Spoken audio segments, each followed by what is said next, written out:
خودمو زدم صد هیچ کسی جمع نشه، فقط تفریق همش هشدار همش تهدید، افتادم به فکر کشتار جمعی.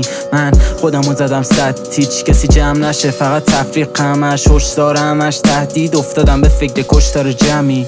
خودمو از صفر ساختم، توی جنگ جامعه باختم، غرق شدم تو دریای زنم، بذر انتقاممو کاشتم.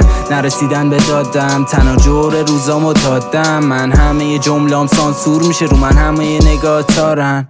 جوونیم رفت روی جنس و نمیشه ولکن دغدغه هرسو. من چیو کردم اسخوب، وقتی همه خواب بودن چشا سر شد، دیدم ذهنیت ها تو دیوارن. دیدی بابا همه رو سیاهن، دیدم اش نیست توی چشما.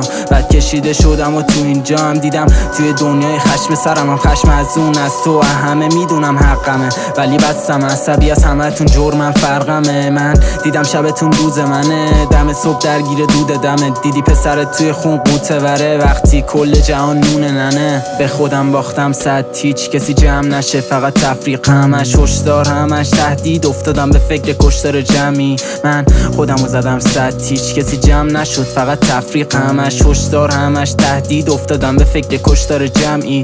و همه شدن تفریق، دیدم شک شدی که کردم تغییر. آقای قاضی رو کسی فهمید، شدم یه جنازه بی تفریح، زیرش گیر میکنی وزنش سنگین. اگه اس کردی که داری فرقی باید بترسی، چون جامعه کرده به تحمیل که تفاوتات شده نحسیت. ببین بیدار شدن سخنی بر قیمتی، خودتو نجات بده از سردی. بیدارشو سری بیدارشو سری، ببین بزرگ شدن سخنی بر قیمتی، خودتو نجات بده از تلخی.